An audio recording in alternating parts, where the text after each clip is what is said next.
Drift velocity and general form of Ohm's law. ये बहुत ही प्यारा सा एक सेगमेंट है, आप आराम से देखिए। इस सेगमेंट में अपन ये समझने की कोशिश करेंगे कि एग्जैक्टली करंट फ्लो होती कैसे। और जिसे आप ओम्स लॉ पढ़ रहे थे वो बेसिकली एक स्पेशल केस के लिए अपन पढ़ते हैं ओम्स लॉ, जहाँ पे इलेक्ट्रिक फील्ड यूनिफॉर्म होता है। अदरवाइज जो ओम्स लॉ जनरल फॉर्म में होता है वो अलग फॉर्मेट में होता है, वो अपन अब तक नहीं देखा। हम एक स्टैंडर्ड फॉर्मेट जो है ना V=IR वही देख रहे थे, इसकी जनरल फॉर्म नहीं देख रहे थे। V=IR आप हमेशा नहीं लगा पाओगे। यदि हम बात करें हमारे एग्ज़ाम के पॉइंट ऑफ व्यू से कि मेंस, नीट और एडवांस में किस तरीके से प्रॉब्लम आएगी, तो यहाँ पे ड्रिफ्ट वेलोसिटी और थोड़ी सी और कुछ यहाँ पे टर्म्स यूज़ होगी, उन सबको रिलेट करते हुए कुछ बेसिक प्रॉब्लम जो नीट और जेईई मेंस लेवल की वो पूछी जा सकती है। बिल्कुल कॉन्सेप्चुअल होगी, बिल्कुल भी टाइम टेकिंग नहीं होगी। ठीक, तो एक वो सेगमेंट बनेगा। सेकंड यहाँ पे सेगमेंट बनेगा जो मैं कहूँगा कि बिल्कुल प्योरली एडवांस के पॉइंट ऑफ व्यू से, ठीक है, कि प्रॉब्लम ऐसी आएगी कि हमें समझ ही नहीं आ रहा है पूछ क्या रहा है, तो वो दूसरा सेगमेंट रहेगा। तो इस पूरे सेगमेंट को वन बाय वन डिटेल में देखते हैं कि क्या क्या चीज़ें रहती है। और स्पेशली ये वाली जो टर्म्स है ड्रिफ्ट वेलोसिटी, ये आपको हर जगह अलग अलग तरीके से देखी हुई मिल सकती है। आपकी इवन स्टैंडर्ड बुक्स में भी इसके फॉर्मूले अलग अलग तरीके से मिल सकते हैं। आपके एनसीईआरटी में इसका जो एक्सप्रेशन है वो थोड़ा सा अलग है, ठीक है। और अब बाकी यूनिवर्सिटीज़ की बात करो, जैसे एमआईटी की बात करो, तो वो इसे अलग तरीके से बात करते हैं। एनसीईआरटी और एमआईटी वाले के अंदर फार्मूला सेम लगता है। ये सारा कन्फ्यूज़न क्यों होता है, सारी बातें अपन वन बाय वन देखने की कोशिश करते हैं, ठीक है। तो सबसे पहले देखते हैं ड्रिफ्ट वेलोसिटी से भी पहले देखते हैं कि एग्जैक्टली कंडक्टर में होता है क्या है। जैसे हम बात करूं कि ये हमारे पास एक कंडक्टर है, ठीक है, कोई भी मैं एक मान लेता हूँ, ये एक कंडक्टर है। तो इस कंडक्टर के अंदर large number of free electron होते हैं। हम यही बात करते हैं ना कि कंडक्टर का मीनिंग ये होता है कि हमारे पास large number of free electron है, बहुत सारे फ्री इलेक्ट्रॉन हैं जो आपस रैंडम मोशन में होते हैं। अच्छा, हम रैंडम मोशन की बात क्यों करते हैं, हम यही मान के चलते हैं कि ये इलेक्ट्रॉन इधर उधर चलते हैं और दूसरे इलेक्ट्रॉन से कोलाइड करते हैं और इस तरीके से उनका पाथ कंटिन्यूसली चेंज होता रहता है, एक जिगजैग पाथ को फॉलो करते हैं, ठीक है। इसे अपन रैंडम मोशन बोलते हैं। और देखने में ऐसा लग रहा है जैसे आपके पास गैस पार्टिकल का जो पाथ होता है ना, बिल्कुल हालात कुछ वैसे ही है। इस तरीके से एक जिगजैग पाथ फॉलो करते हैं पार्टिकल। और ये जो पार्टिकल के पास अभी जो स्पीड रहती है ना, that is due to the thermal motion. Thermal energy की वजह से अभी पार्टिकल के पास एक स्पीड रहेगी जिसकी वजह से वो कंटिन्यूसली मोमेंट में रहता है और एक दूसरे के साथ कंटिन्यूस कोलिजन करता है। अब यहाँ पे एक थोड़ा सा नंबर शेयर करना बहुत ज़रूरी है ताकि आपको एग्जैक्ट आइडिया लगे कि हम क्या बातें कर रहे हैं और जो अलग अलग कन्फ्यूज़न है उनसे भी आप दूर रहोगे।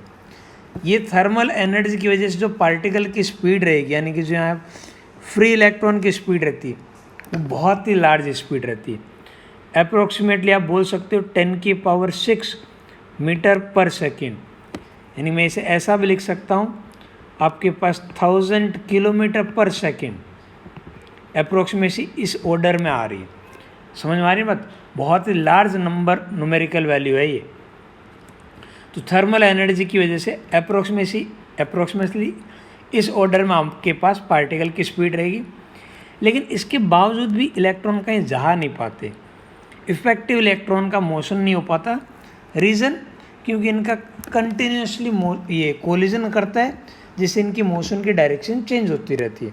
मैं ये सारी बातें कर रहा हूँ जब आपस यहाँ कोई फील्ड वगैरह नहीं लगा रहा हूँ, मैं जनरल केस में बात कर रहा हूँ। यदि मैं नॉर्मल एक कॉपर के लिए बात करूँ नॉर्मल टेम्परेचर पे, तो जो आपके पास कोलिजन होता है ना, the time between two successive collision, जिसे आप रिलैक्सेशन टाइम बोलते हो, ये आपके पास अप्रोक्सीमेटली आप बोल सकते हो ये कुछ 10⁻⁻19 सेकेंड किस ऑर्डर का आ रहा है, समझ में आ रही है। यानी कि बहुत ही जल्दी कोलिजन होने की वजह से ये इफ़ेक्टिवली कहीं जा नहीं पाते। ये दोनों डाटा बहुत इंपॉर्टेंट है आगे की स्टोरी के लिए।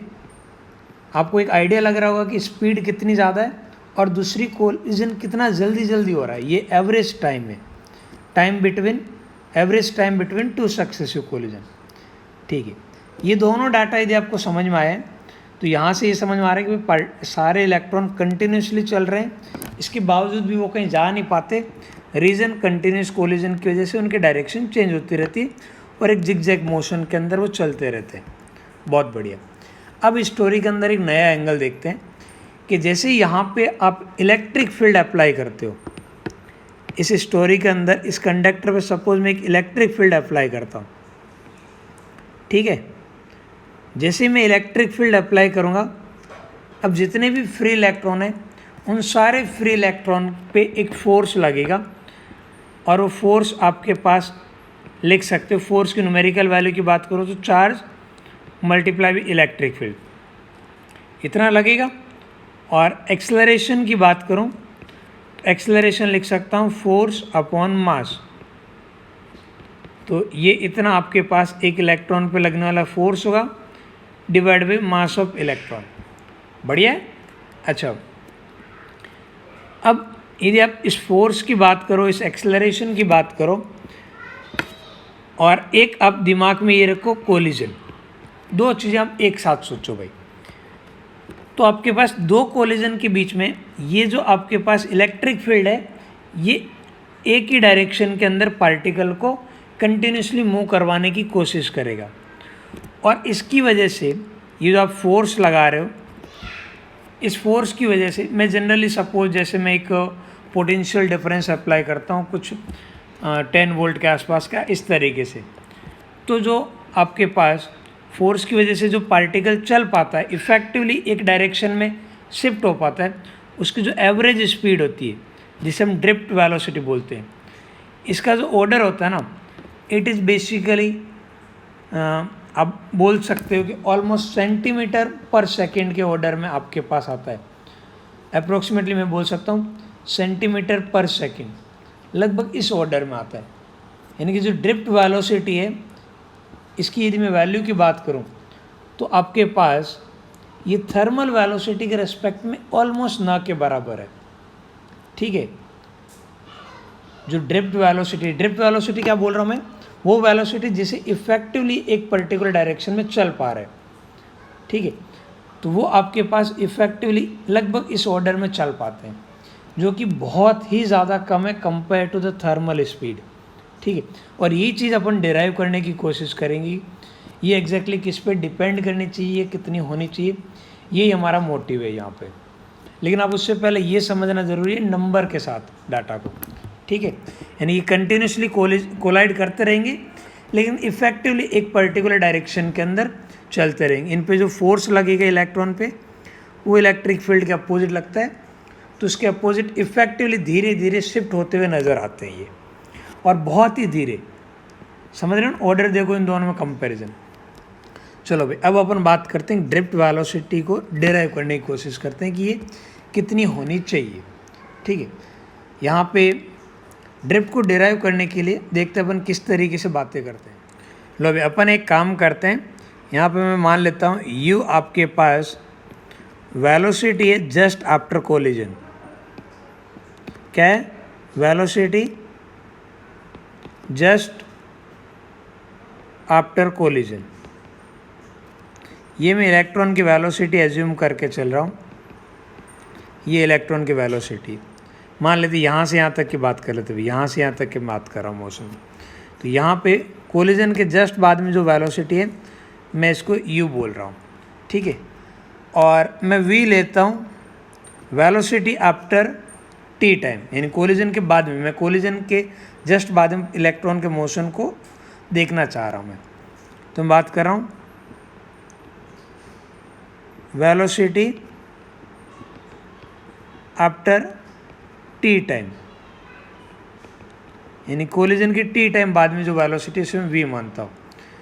तो इन दोनों को मैं रिलेट कर सकता हूँ, मैं ये बोल सकता हूँ कि between the two successive collision there is no force other than applied electric field, force due to the applied electric field. Electric field के अलावा और कोई फोर्स यहाँ पे नहीं लगने वाला है। तो मैं बोल सकता हूँ कि आपके पास इलेक्ट्रिक फील्ड की वजह से जो एक्सेलरेशन होगा, एक्सेलरेशन फोर्स डिवाइड बाई मास, और फोर्स को आप लिख सकते हो चार्ज, इलेक्ट्रॉन का चार्ज माइनस का ई, ये तो ये आपका फोर्स डिवाइड बाई मास। और ये एक्सेलरेशन कांस्टेंट है। एक्सेलरेशन कांस्टेंट है तो आप वेलोसिटी और इनिशियल वेलोसिटी इन सब के अंदर इक्वेशन ऑफ मोशन से एक रिलेशन लिख सकते हो, लिख सकते हैं ना। ये मैं रिलेशन लिख रहा हूँ, ए वेक्टर मल्टीप्लाई बाई टी। देखिए यहाँ तक के पार्ट में किसी को दिक्कत नहीं आ रही। अब यहाँ पे थोड़ा सा पार्ट को देखते रहिए। ये वी क्या है, इस बात को दोबारा देखिए। वी आपके पास कोलिजन के बाद में किसी जनरल टाइम टी पे, तो ये यहाँ पे कोलिजन हुआ, इसे जनरल टाइम टी पे मैंने कोई वेलोसिटी मान ली, ठीक है, यही बात है। अब मैं एक काम करता हूँ, मैं बहुत सारे इवेंट एक साथ कंसिडर करता हूँ, ठीक है, यानी कि लंबे टाइम इंटरवल तक के लिए वेलोसिटी की बहुत सारी मैं रैंडम वैल्यूज़ लेता हूँ अलग अलग मोमेंट पे, ठीक है। मैं वेलोसिटी की वैल्यूज ले रहा हूँ अलग अलग मोमेंट पे। सपोज़ मैंने लार्ज इवेंट एक साथ सेलेक्ट किए, सपोज़ मैं टोटल एन इवेंट के लिए मैं बात कर रहा हूँ। मैं एक्चुअल में चेक करना चाह रहा हूँ किसी एक जनरल मोमेंट पे, यदि मैं रैंडमली पिक कर रहा हूँ तो वहाँ पे एवरेज वेलोसिटी कितनी है, जितनी भी डाटा लूँगा तो आप कहूँगा कि हर एक मोमेंट पे जो वेलोसिटी आ रही है, बहुत सारे इवेंट पे मैंने अलग अलग इंस्टेंट पे वेलोसिटी लिखी है ना, किसी जनरल इंस्टेंट पे जो वेलोसिटी आ रही है ना, ऐसे बहुत सारे इंस्टेंट पे वेलोसिटी लूँ, उन सारी वेलोसिटी को ऐड करूँ और डिवाइड बाई मैं बोल देता हूँ नंबर ऑफ इवेंट, मैंने कितनी बारी ये रीडिंग ली है। तो इस तरीके से मैं एक जनरल मोमेंट पे वेलोसिटी की बात कर सकता हूँ, हाँ है ना। यानी मैं अब ये चेक करना चाह रहा हूँ कि किसी एक जनरल मोमेंट पे पार्टिकल की वेलोसिटी यानी कि इलेक्ट्रॉन की वेलोसिटी कितनी होगी, यानी वो किधर जा रहा होगा किसी जनरल मोमेंट पे देखा जाऊँ तो प्रोबेबिलिटी किधर उसकी जाने की है। तो आप वी वेक्टर की जगह मैं ऐसा लिख सकता हूँ, एडिशन ऑफ ये वी की जगह मैं लिख दूँ you vector plus A vector multiply by T, ठीक है। और अगेन नंबर ऑफ इवेंट, इसको मैं दो पार्ट में डिवाइड कर रहा हूँ, ठीक है, इस तरीके से लिख देता हूँ। अब आपके पास जो एक्सेलरेशन है ना, एक्सेलरेशन बेसिकली ये है electric field multiply by charge upon mass. और इलेक्ट्रिक फील्ड आपके पास यदि मैं यूनिफॉर्म मान के चल रहा हूँ तो उस केस में हर एक मोमेंट पे यदि इलेक्ट्रिक फील्ड की बात करें तो एक्सेलरेशन कांस्टेंट रहेगा। तो जो रिमेनिंग पार्ट है वो आपके पास यही बन रहा है ना, time interval divide by number of event, हाँ है ना। ये आपके पास टी टाइम, ये टी क्या था, टाइम आफ्टर कोलिजन, यानी जो भी आपने एक पर्टिकुलर इंस्टेंट को सेलेक्ट किया उससे पहले कोलिजन कितनी देर पहले हुआ था वो वाला टाइम। इस तरीके से आपने जो भी रैंडम इवेंट सेलेक्ट किए, सपोज 1000 इवेंट सेलेक्ट किए, हर एक मोमेंट में जो जो इवेंट सेलेक्ट हुए उनसे पहले कोलिजन कितने देर पहले हुआ था, ये वो वाले टाइम हुए होंगे, ठीक है। अब आपके पास यदि मैं लार्ज नंबर ले रहा हूँ इवेंट तो हर बार कोलिजन के बाद में वेलोसिटी की डायरेक्शन तो अलग होगी और आपके पास अप्लाइड फोर्स की वजह से कोई डायरेक्शन नहीं होगी, क्योंकि ये जो वेलोसिटी मिलने वाली है ये ना के बराबर मिलने वाली। इसके पास जो वेलोसिटी रहेगी जस्ट आफ्टर कोलिजन वो तो बेसिकली थर्मल की वजह से होगी ना, और ये रेंडमली रहेगी, कोलिजन के बाद डायरेक्शन कुछ भी हो सकती है। तो इन सब का आपके पास जो वेक्टर एडिशन करोगे तो ज़ीरो आ जाएगा, तो ये वाली टर्म हमारे पास ज़ीरो आ जाएगी। और मैं लिख सकता हूँ कि जो एवरेज वेलोसिटी रहेगी जिसे बेसिकली मैं ड्रिफ्ट वेलोसिटी बोलता हूँ, ये ड्रिफ्ट वेलोसिटी मैं लिख सकता हूँ एक्सेलरेशन मल्टीप्लाई बाई ये आपके पास एवरेज टाइम है, average time from the last collision, ये टाइम की बहुत सारी बड़ी वैल्यू डिवाइड बाई ये नंबर ऑफ इवेंट है। इसी को अपन बोलते हैं रिलैक्सेशन टाइम या average time between two successive collision, ठीक है। इसे क्या बोलते हैं, रिलैक्सेशन टाइम या time between two successive collision, ये average time between two successive collision. तो इस तरीके से हमारे पास ड्रिफ्ट वेलोसिटी डिफाइन होती है। अब मैं एक्सेलरेशन की वैल्यू को लिख सकता हूँ E multiply by electric field ये माइनस का sign divide by mass of electron. तो आपके पास इलेक्ट्रॉन की ड्रिफ्ट वेलोसिटी और अप्लाइड इलेक्ट्रिक फील्ड के बीच में ये एक रिलेशन आ जाता है। यहाँ से मैं ये बोल सकता हूँ कि जो ड्रिफ्ट वेलोसिटी रहेगी that is directly proportional to electric field. जितना ज़्यादा फील्ड होगा आप पास ड्रिफ्ट वेलोसिटी उतनी ही ज़्यादा रहेगी। फील्ड जितना ज़्यादा रहेगा ड्रिफ्ट वेलोसिटी उतनी ही ज़्यादा रहेगी। और ये जो पूरा पार्ट है इसको अपन बोलते हैं एक नए सिंबल से, और ये नया सिंबल इस तरीके से लिखते हैं अपन, मोबिलिटी म्यू। ठीक है, और म्यू कैसे डिफाइन हुआ? म्यू डिफाइन हुआ आपके पास माइनस ई टाउ अपॉन मास। ये बेसिकली इलेक्ट्रॉन का मास है। ठीक है, देखते रहिएगा भाई इस पार्ट को थोड़ा सा दोबारा। अब यहाँ पे एक दो चीज़ें जिसके बारे में आपको इसी मोमेंट पे ध्यान देना चाहिए, बाद में कहीं इधर उधर स्टोरी ना हो जाए। आप सोच के देखो, ये जो कंडक्टर है, यदि मैं इस कंडक्टर का टेम्परेचर बढ़ाऊँ तो क्या नज़ारा होगा? इस पार्ट को अभी देख लेते भाई। जब आप टेम्परेचर बढ़ाते हो तो बेसिकली रैंडमनेस बढ़ती है, और ये जो time between two successive collision है ना, ये बेसिकली डिक्रीज हो जाती है, यानी कोलिजन जल्दी जल्दी होने लग जाते हैं। यानी टाउ की वैल्यू हमारे पास कम होने लग जाती है जैसे जैसे टी बढ़ता है। यानी आप जैसे टेम्परेचर बढ़ाओगे तो आप पास जो टाउ है वो बेसिकली कम हो जाएगा, time between two successive collision कम हो जाएगा। यानी कि मैं जो यहाँ बात करूँ जो मोबिलिटी की, इफ़ेक्टिवली कितना चल पा रहे इलेक्ट्रॉन, कितनी आसानी से चल पा रहे, ये फैक्टर कम हो जाएगा। इस डाटा को याद रखना बेटा, कई बार पूछा जाता है। ठीक है, ये डायरेक्ट क्वेश्चन करने के पॉइंट ऑफ व्यू से काम का है। ठीक है, तो टेम्परेचर का इफेक्ट भी आप मोबिलिटी और इनके साथ देख लिया होगा। यहाँ तक समझ में आया? अब आगे बढ़े। अपन ने जो भी ये ड्रिफ्ट वेलोसिटी डिराइव किया है ना, कुछ बुक्स के अंदर इसी चीज़ को एक और दूसरे तरीके से डिराइव होता है। वो कैसे, तो मैं वो बता देता हूँ। वो यहाँ तक की स्टोरी सही बात करते हैं, फिर वो बेसिकली सेकंड इक्वेशन लिखते हैं और ये बताते हैं कि सेकंड इक्वेशन से आप S is equal to U T plus half A T square लिखोगे, और फिर उसको आप सेकंड इक्वेशन को एवरेज फॉर्म में लिखते हो। सेकंड को आप एवरेज फॉर्म में लिखते हो तो आप पास एवरेज डिस्प्लेसमेंट आ जाता है between the two successive collision, जिसको मतलब ये average time between two successive collision, you again zero, और आपके वहाँ पे एक्सेलरेशन बाहर आ जाएगा। और फिर ये आपके पास सेकंड इक्वेशन में जो डिस्टेंस आएगी टू सक्सेसिव कोलिजन, उससे आप लेमडा लिखोगे और वहाँ से बोलोगे कि भाई ये average distance divide by time interval, ये आपके पास ड्रिफ्ट वेलोसिटी है। तो इस तरीके से भी डिराइव करते हैं, लेकिन वहाँ पे सिर्फ नंबर 2 का फ़र्क आएगा। जब आप ऐसे डिराइव करोगे ना तो ड्रिफ्ट वेलोसिटी का ऐसे फॉर्मूला आएगा, e tau e vector divide by 2 times m. ठीक है, तो कुछ जगह पे यहाँ 2 दिखेगा, कुछ जगह पे नहीं दिखेगा। आपको ज़्यादा घबराने की ज़रूरत नहीं है। जेई में ये नहीं पूछेगा यहाँ 2 आएगा कि नहीं आएगा, कॉन्सेप्चुअल प्रॉब्लम आएगा। और एनसीईआरटी में यही दिया है, इवन बहुत सारी जगह पे इस चीज़ को ज़्यादा प्रेफरेंस दी हुई है।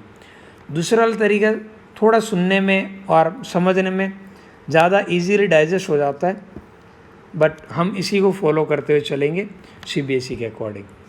ठीक है, यानी जो मैंने सेकंड वाला बताया था वो आपको मिल जाएगा, इधर एचसी वर्मा के अंदर भी मिलेगा और कुछ और जगह भी आपको देखने को मिल जाएगा। ठीक है, अब अपन आगे बढ़ते भाई। यहाँ तक का पार्ट समझ आ गया तो अपन आगे देखते हैं। हमारे उस कन्फ्यूज़न में ज़्यादा कुछ रखा नहीं है, हमारे लिए बस यही सब कुछ है। ठीक है, अभी ड्रिफ्ट वेलोसिटी का फॉर्मूला तो डिराइव हो गया कि भाई ऐसा होता है। अब ड्रिफ्ट वेलोसिटी से अपन और क्या क्या चीज़ें डिराइव कर सकते हैं उस पर आते हैं। ये एक रिजल्ट साइड में याद रखने का। ठीक है, अच्छा, एक अपन ने टर्म डिफाइन की थी करंट डेंसिटी। क्या मैं करंट डेंसिटी को ऐसा लिख सकता हूँ ना, करंट डेंसिटी यही होती है ना कि कितना चार्ज फ्लो हो रहा है। यदि आपके पास चार्ज डेंसिटी n है, number of electron per unit charge, और एक इलेक्ट्रॉन का चार्ज e मान रहा हूँ, तो हमारे पास यही एक फॉर्मूला डिराइव होता है ना ड्रिफ्ट वेलोसिटी और करंट डेंसिटी के बीच में। तो यहाँ पे मैं ड्रिफ्ट वेलोसिटी की यदि वैल्यू पुट कर देता हूँ जे वेक्टर इज इक्वल टू, अब ड्रिफ्ट वेलोसिटी की वैल्यू पुट कीजिए तो ड्रिफ्ट वेलोसिटी कितनी आ रही है, यहाँ से देखिए -e/m, where small m is basically mass of the electron and e vector। तो ये आ जाएगा आप पास j vector is equal to n e²τ/m, जहाँ पे m आपके पास मास ऑफ इलेक्ट्रॉन होगा, small E charge of the electron. ठीक है, और इस पूरे को एक नया कांस्टेंट मान लेते हैं सिग्मा, यानी कि आपके पास मैं यहाँ पे बोल सकता हूँ जो करंट डेंसिटी होती है it is directly proportional to electric field. Electric field के डायरेक्टली प्रोपोर्शनल होगी करंट डेंसिटी। ठीक है, और यहाँ पे जो मैंने सिग्मा माना है ना, ये बेसिकली इसको लिखा है n(e²τ/m), इसे बोलते हैं कंडक्टिविटी। कंडक्टिविटी ये बेसिकली मटेरियल की प्रॉपर्टी होगी, कंडक्टर की प्रॉपर्टी होगी, और कंडक्टर का बिहेवियर टेम्परेचर पर डिपेंड करता है, ये भाई टाउ की वजह से। ठीक है, समझ में आ रही बात। और जैसे जैसे टेम्परेचर बढ़ेगा टाउ घटेगा और कंडक्टिविटी कम हो जाएगी भाई, ध्यान रखना इस बात को। ठीक है, तो ये हमारे पास आ गई कंडक्टिविटी। ये जो अपन ने फॉर्मेट लिखा ना करंट डेंसिटी और इलेक्ट्रिक फील्ड में रिलेशन, ये आपके पास जनरल फॉर्म में ओम्स लॉ का, general form of Ohm's law.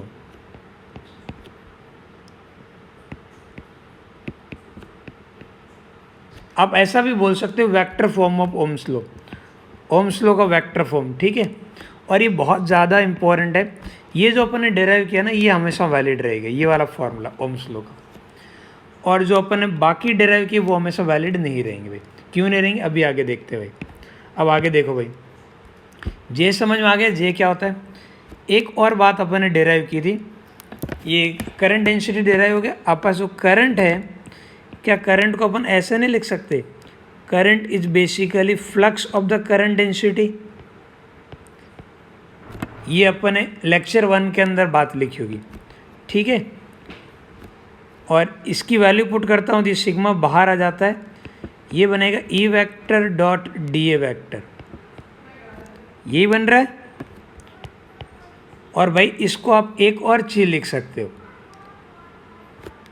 Electric flux. Current और इलेक्ट्रिक फ्लक्स में ये एक रिलेशन होता है। ठीक है, और जब क्लोज एरिया वाइज बात कर रहे हो, ठीक है, क्लोज एरिया, आपका जो क्लोज एरिया यदि हुआ तो फ्लक्स को एक और फॉर्मेट में लिख सकते हो, यानी कि यही चीज़ यदि मैं बात करूं फॉर क्लोज सरफेस, ये याद रखना भाई, कुछ एडवांस लेवल की प्रॉब्लम में इन चीज़ों की ज़रूरत पड़ेगी। तो आपके पास ये जो फ्लक्स जो रहेगा उससे आप बोल सकते हो Q enclosed divide by epsilon not. कोई दिक्कत तो नहीं है ना, इस तरीके से भी आप बात कर सकते हो, कोई बुराई वाली बात नहीं है। याद रखना इस फॉर्मूले को, कुछ प्रॉब्लम में ज़रूरत पड़ेगी, बहुत ही रेयर केस में पड़ेगी। मेंस और नीट के पॉइंट ऑफ व्यू से बिल्कुल भी ज़रूरत नहीं पड़ेगी, बाकी वैसे ज़रूरत पड़ सकती है। इस पर मैं दोबारा आता हूँ, जो मैंने यहाँ लिखा है करंट वाले फॉर्मूले पे। ठीक है, करंट वाला ये जो फॉर्मूला है, इसमें यदि अपन बात करते हैं कि जो भी अपने पास रीज़न है फॉर होमोजीनियस मीडियम, जहाँ पे एक जैसा मीडियम हो और इलेक्ट्रिक फील्ड एक जैसा,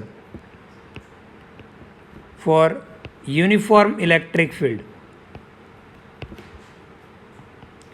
यानी हर जगह इलेक्ट्रिक फील्ड एक जैसा हो, ये हमारे पास हालात हो, उस मोमेंट पे मैं करंट को ऐसा लिख सकता हूँ सिग्मा ई वेक्टर बाहर आ जाएगा, और E vector dot D A vector को मैं लिखूँगा E D A cos theta, और कॉस थीटा यदि दोनों सेम डायरेक्शन में रहेंगे तो आप पास 1 रह जाएगा और वो बाहर आ जाएगा। तो ये आपके पास ये E और अंदर टोटल एरिया A, ये हो जाएगा। अरे DA का इंटीग्रेशन एरिया ये हो जाएगा ना। और थोड़ी देर के लिए मैं इस इलेक्ट्रिक फील्ड को लिख सकता हूँ अप्लाइड पोटेंशियल डिफरेंस, ये दो एंड के बीच में लगाया हुआ है, एक सिलेंड्रिकल फॉर्म में बात कर रहा हूँ। तो applied potential difference divide by length, ये लिख सकते हैं ना इलेक्ट्रिक फील्ड को। तो मैं यहाँ से V को अलग फॉर्मेट में लिख सकता हूँ, L upon sigma A multiply by current I। और ये जो पूरा पार्ट है ना, इसी को अपन बोलते हैं resistance R, which is basically L upon sigma A। और सिग्मा को अपन 1 अपॉन रो भी लिख सकते हैं, जिसे अपन बोलते हैं रेजिस्टिविटी।